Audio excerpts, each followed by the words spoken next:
Hoje eu vou falar sobre o desenvolvimento emocional dos nossos filhos. E eu fiz uma caminhada até chegar aqui, né? Eu fiz uma caminhada e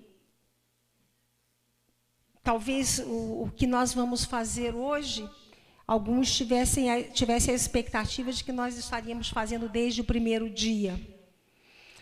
Na verdade, o que nós vamos ver hoje é material para 3 dias.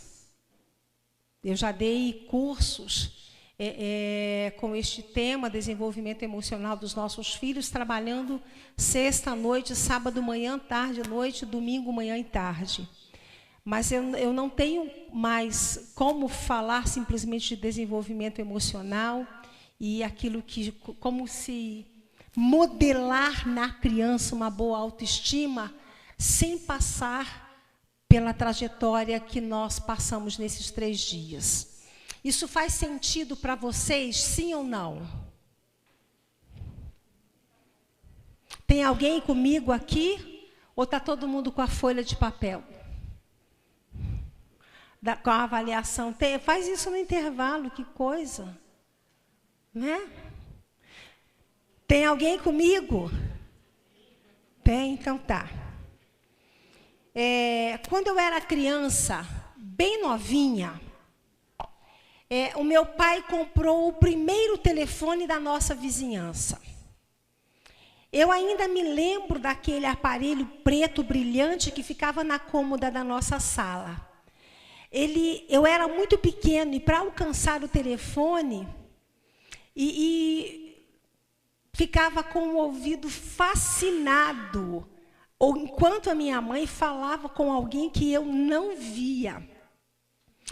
Então, um dia eu descobri que aquele objeto maravilhoso, que naquele objeto maravilhoso morava uma pessoa muito legal. E o nome desta pessoa era Uma Informação, por favor. E não havia nada que ela não soubesse. Uma informação, por favor, poderia fornecer qualquer número de telefone e até a hora certa. A minha experiência pessoal com esse gênio da garrafa veio num dia em que a minha mãe estava fora. Ela estava na casa do vizinho. Eu estava na garagem mexendo na caixa de ferramentas do meu pai, quando bati em meu dedo com o martelo. A dor era terrível, mas não havia motivo para chorar, uma vez que não tinha ninguém em casa para me oferecer colo e para ouvir o meu choro. Eu andava pela casa chupando o dedo, dolorido, até que pensei, o telefone. Rapidamente eu fui até a casa, saí do porão, peguei uma pequena escada e coloquei em frente à cômoda da sala. Eu subi na escada, tirei o fone do gancho e segurei contra o ouvido. Alguém atendeu e eu disse, uma informação, por favor? Ouvi uns 2 ou 3 tiques e uma voz suave e nítida falou ao meu ouvido, informações? Eu machuquei o meu dedo, eu disse. E as lágrimas vieram muito facilmente nesse momento. Agora que eu tinha audiência. A sua mãe não está em casa? Ela perguntou. Não tem ninguém aqui. E eu soluçava. Está sangrando? Não. Eu respondi. Eu machuquei o dedo com o martelo do meu pai. E está doendo muito. Você consegue abrir o congelador? Ela perguntou. Eu respondi que sim. Então vá lá, pegue um cubo de gelo e passe no seu dedo, disse a voz. Depois daquele dia, eu ligava para uma informação, por favor, por qualquer motivo. Ela me ajudou com as minhas dúvidas em geografia e me mostrou onde ficava Filadélfia. Ela me ajudou com os exercícios de matemática. Ela me ensinou que o pequeno esquilo que eu trouxe do bosque deve comer nozes e frutinhas. Então, um dia, Peter, meu canário, morreu. Eu liguei para informações, por favor, e contei o ocorrido. Ela escutou e começou a dizer aquelas coisas que se diz para uma criança que está crescendo. Mas eu estava inconsolável. Eu perguntava a ela, por que é que os meus passarinhos que cantam tão lindamente e trazem tanta alegria para, no fim, acabar como um monte de penas no fundo da gaiola? Ela deve ter compreendido a minha preocupação, porque acrescentou mansamente, Paul, sempre lembre que existem outros mundos onde a gente pode cantar também. De alguma maneira, depois disso, eu me senti melhor. Um outro dia, lá estava eu de novo. Uma informação, por favor? E ela respondia com aquela voz que para mim já era totalmente familiar. Você sabe como se escreve a palavra exceção? Tudo isso aconteceu na minha cidade natal.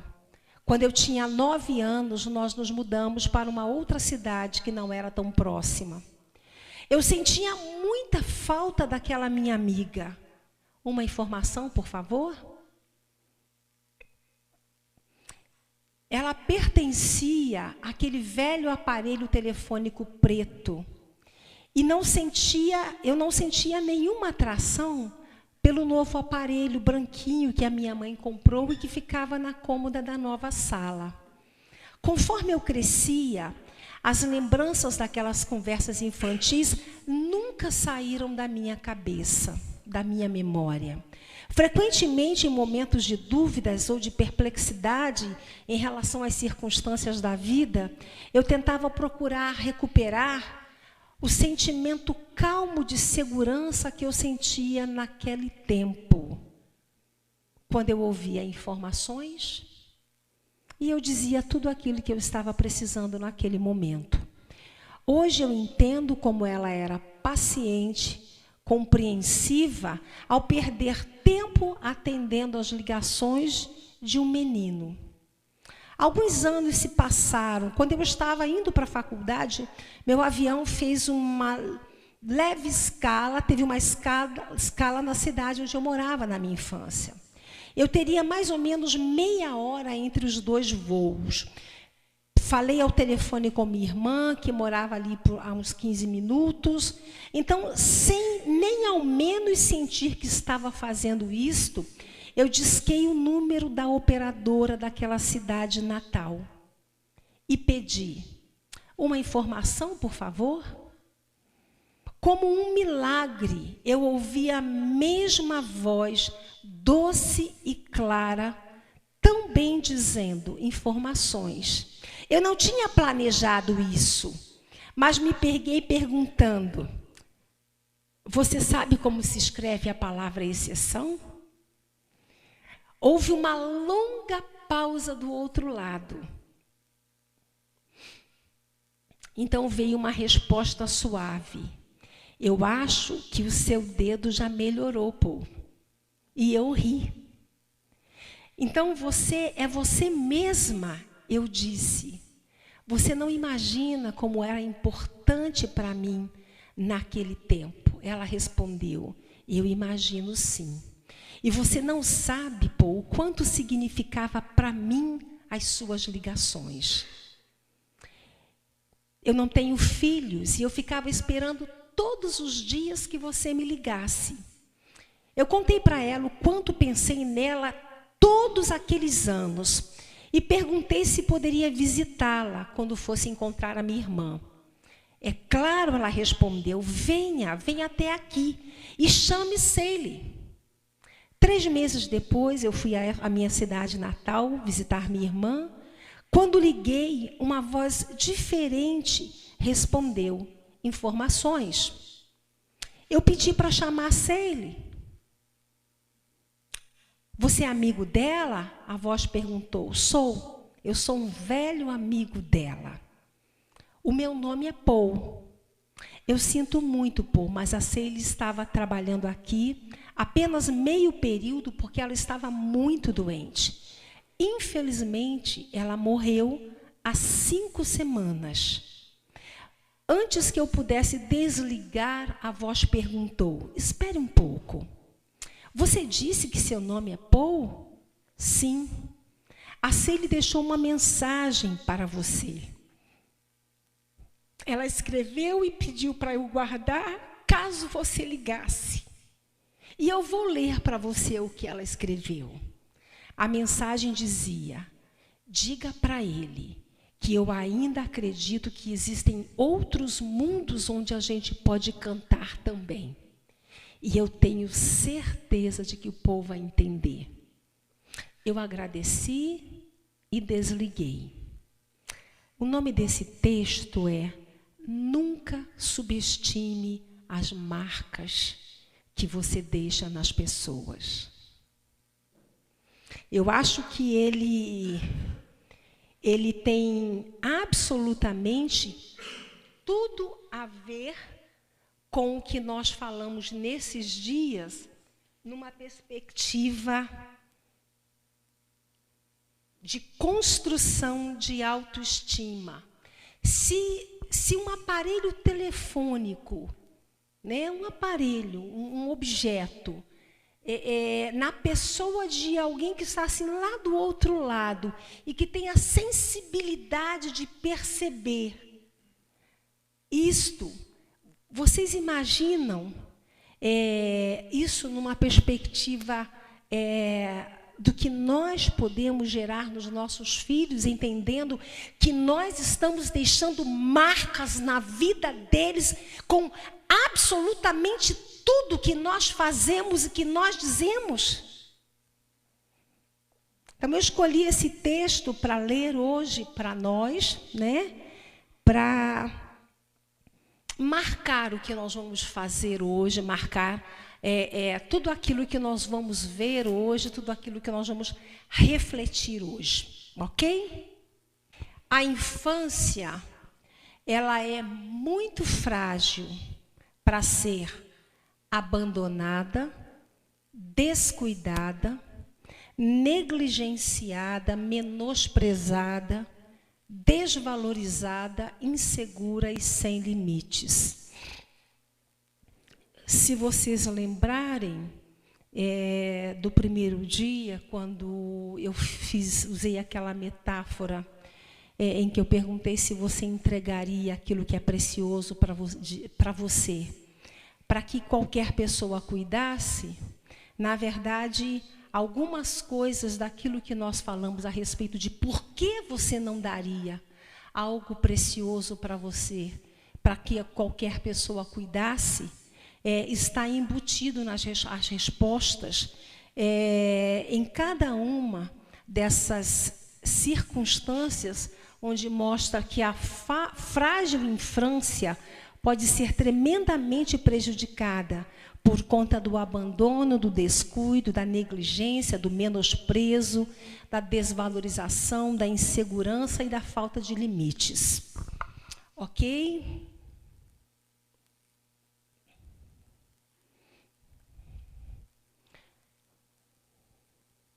Nós vamos ver o seguinte: toda criança precisa, para se desenvolver bem, de que nós pais trabalhemos com elas alguns sentimentos e alguns sentidos.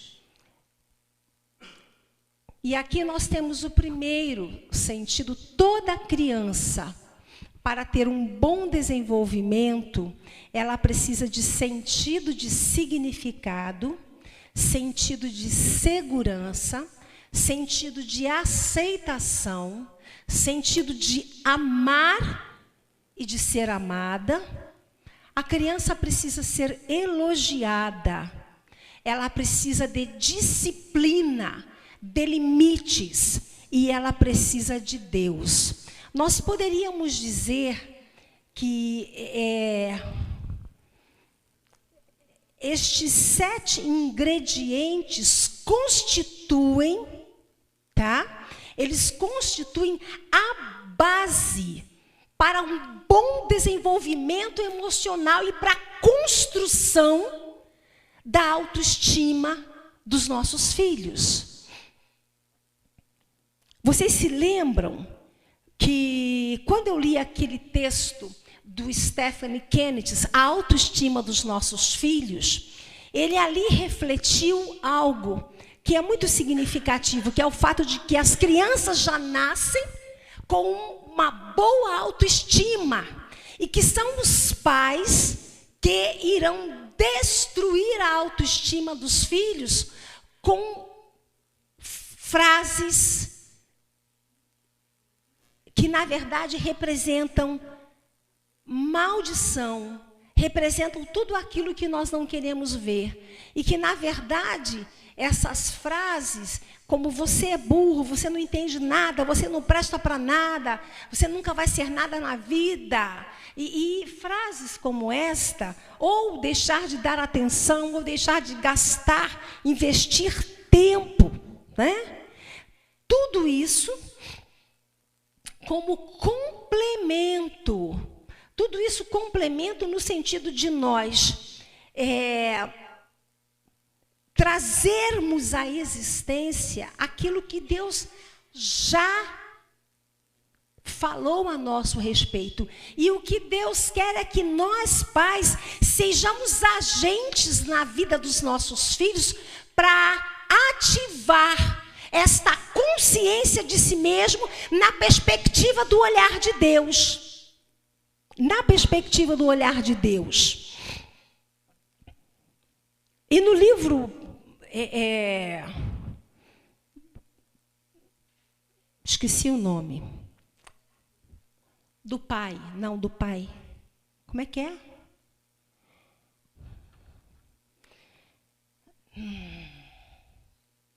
Gente, o coração paterno de Deus, não. Imensurável o amor de Deus. Ele diz que, infelizmente, muitas famílias não alcançam esse objetivo. Né? Que as crianças não tiveram, muitas crianças, modelado em seu caráter esse olhar de Deus sobre si mesmo. Então, nós vamos ver hoje como é que nós podemos desenvolver isto. O que nós devemos valorizar? Mas nós também vamos ver aquilo que nós não devemos fazer. Porque quando fazemos, nós estamos destruindo aquilo que ela já tem de Deus em relação a como Deus a vê, como Deus quer que ela se desenvolva. Então, o que nós devemos evitar, né? Eu gosto, por que eu coloco esse porquinho, né? Que representa um cofrinho? Porque eu quero que vocês pensem que os seus filhos, que os nossos filhos são como um cofre onde nós fazemos depósitos. Então, nós vamos dizer que quando nós entendemos a preciosidade e a importância do desenvolvimento emocional dos nossos filhos, nós vamos chamar a vida emocional de nossos filhos de conta bancária emocional. E todas as vezes que eu faço aquilo que eu preciso fazer, que é saudável para um bom desenvolvimento, eu estou fazendo o quê? Depósitos. E todas as vezes que eu faço aquilo que, na verdade, eu deveria evitar, que eu não deveria dizer, que eu não deveria fazer, eu estou fazendo retiradas, eu estou destituindo, eu estou diminuindo aquilo que, na verdade, eu deveria estar investindo, né? Exatamente como a gente... Olha, o meu porquinho fica balançando o rabo, aquele lá não. É sério. Ele está balançando a navinha. Então, como desenvolver? O que eu tenho que valorizar? O que eu devo evitar? Então, assim, como é que é essa conta bancária? Quando é que eu estou fazendo depósitos na conta bancária emocional do meu filho? E quando é que eu estou fazendo saques na conta bancária emocional do meu filho? O que significa na vida dessa criança quando eu faço depósito na conta bancária emocional? E o que eu causo na vida dele quando eu faço saques na sua conta bancária emocional? É literalmente diminuir, destituir, tirar, quando na verdade eu deveria estar colocando. Então vamos lá. O lar é uma janela através da qual olhamos para os outros. Ela influi, no modo como nós vemos o mundo e o modo como nós pensamos que o mundo nos vê. O lar é como um espelho no qual desenvolvemos os conceitos que fazemos de nós mesmos. Lembra quando eu falei de o que é autoestima? A autoestima tem a ver com o conceito que eu tenho a meu respeito. É como eu penso a meu respeito. Vocês se lembram dos 2 elementos que compõem a autoestima e nós falamos ontem? A autoestima é uma equação, é uma soma. A autoestima é igual a autorrespeito mais autoconfiança. O que é? Então vamos lá.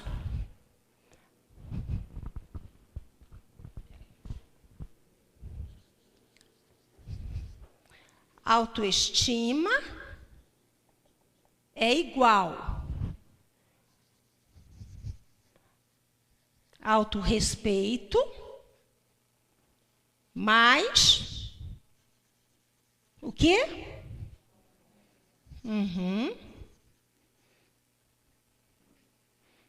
Esse trem fica balançando, engraçado. O que é autorrespeito?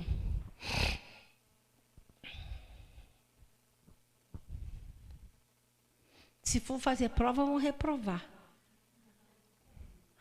O autorrespeito tem a ver com sentimento de valor.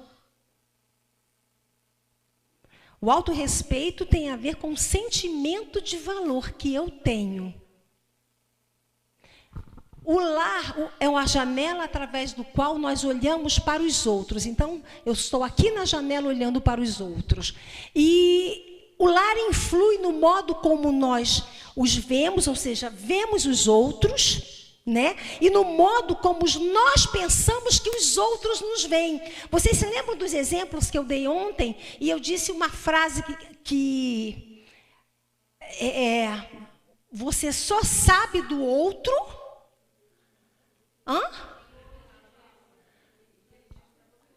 O que ele me diz. O que eu penso que sei do outro, que o outro não me tenha dito é fantasia, é elucubração. E é a partir de como as pessoas significativas para a minha história, para o meu desenvolvimento, me veem e passam a informação de como estão me vendo, que eu vou interpretar como é que o mundo está me vendo. Eu vou contar uma história para vocês para exemplificar. Há muitos anos atrás, eu atendi uma senhora na minha igreja. Linda. Imagina uma coroa enxuta, que quando ela chegava no culto, se o culto já tivesse começado, a igreja cheia, ela entrava e todo mundo olhava. Mas não olhava porque ela é bonita, ela chamava atenção, ela passava.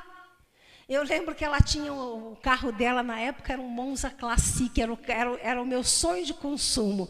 Não sei se vocês se lembram, o Monza Classic foi um carro com edição limitada, ele tinha umas cores maravilhosas. Então aquela mulher era assim, muito chique. E ela me procurou. Então vamos lá entender, o lar é a janela através do qual eu olho para o mundo e o modo como eu interpreto que o mundo olha para mim. Eram 9 filhos, uma tarde no interior. Os meus irmãos estavam brincando do lado de fora, as minhas irmãs, e eu estava quietinha no quarto brincando. E minha mãe estava na cozinha, minha tia entrou. Eu vou usar alguns nomes, porque eu já não me lembro o nome dos irmãos e tal. Nossa, Helena, como a Mariazinha, ela está lá perto do poço brincando, mas como ela é linda.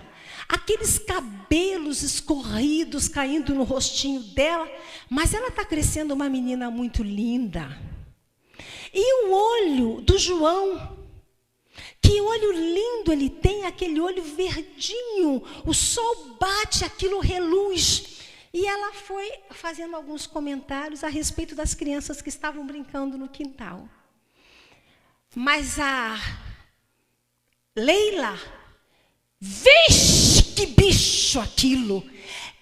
Que é aquela cabeça de... Como é que fala no Nordeste? Cabeça de... Não, como é que é? É uma frase que tinha, porque essa família nordestina. É uma cabeça... que quer dizer cabeção. Não, quer dizer cabeção. Não me lembro agora, daqui a pouco eu lembro. Cabeça de bater bife. Parece que não sei o que lá de bater bife. Enfim, não importa. Ela estava no quarto. E ela ouviu toda a conversa. Não, mas se crescer feia desse jeito, vixe! Ela ouviu. Quando eu atendi essa senhora, talvez ela tivesse uns 55, uns 56 anos. Como é que eu comecei a falar dessa senhora para vocês? Elegantérrima, linda, super chique. Isso mesmo. Não foi o que eu falei? Mas como é que ela se viu a vida inteira? Cabeça de bater bife, horrorosa. Se ela crescer feia desse jeito, vixe!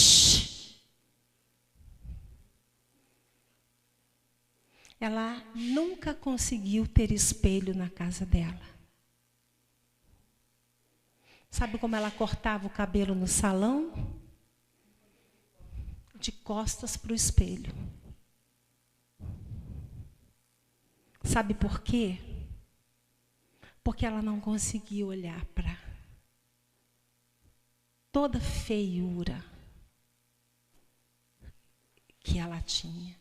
Para aquela cabeça que que era tão grande, que um dia chamou a atenção. Como é que vocês acham que ela imaginava que os outros a viam?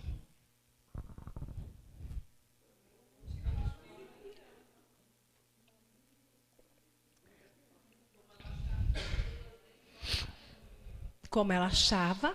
E, na verdade, queridos, o que esta afirmação sobre esta criança gerou foi uma doença chamada transtorno dismórfico corporal, que é uma distorção de interpretação de autoimagem. Eu sou aquilo que a minha tia disse que eu sou. Então, mesmo que eu me olhe no espelho, eu não consigo enxergar o que o espelho me mostra. Mas eu tenho congelado, bloqueado em meu repertório de memória emocional uma informação que fez com que a minha imagem tivesse sido distorcida a ponto de eu enxergar aquilo. E não o que eu disse para vocês, uma mulher linda, elegantérrima. Usava roupas, e depois a compreensão é de que tudo isso era para compensar a minha feiura. Né? Era para compensar a minha feiura. As pessoas podem não se lembrar. Espere que eu vou dizer para vocês. Nós estamos acostumados a pensar que as nossas vidas giram em torno de grandes momentos. Todavia, os grandes momentos geralmente nos pegam desprevenidos e ficam guardados em recantos que os outros podem considerar sem importância. Você pode não se lembrar exatamente o que você fez, mas eu nunca vou me esquecer de como você me fez me sentir. Vamos lá? As pessoas podem não se lembrar exatamente o que fez ou o que disse, mas elas sempre se lembrarão de como você as fez sentir-se. Faz sentido? Faz, né? Os fundamentos necessários para as relações interpessoais são assentados nos primeiros anos da infância. O modo como nós chegamos a ver e a valorizar ou desvalorizar a nós mesmos será baseado grandemente nas avaliações feitas pelas pessoas significativas da nossa história. Fecha o que eu trouxe como exemplo. Moldar vidas exige tempo, tolerância, paciência, fé, abnegação, amor e muito trabalho. Tais atributos têm um papel importantíssimo na satisfação das principais necessidades emocionais dos nossos filhos. Quais são as necessidades? Vamos lá? Vamos deixar aqui escrito para que a gente não se esqueça. Vocês se lembram quais as necessidades? Digam que eu vou escrever.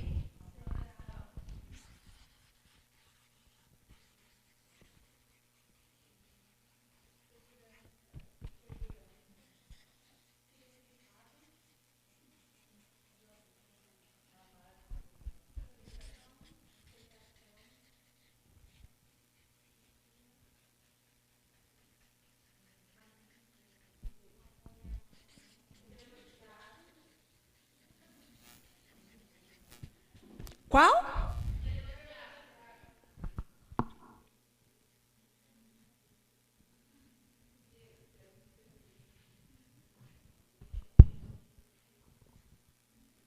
Não está faltando?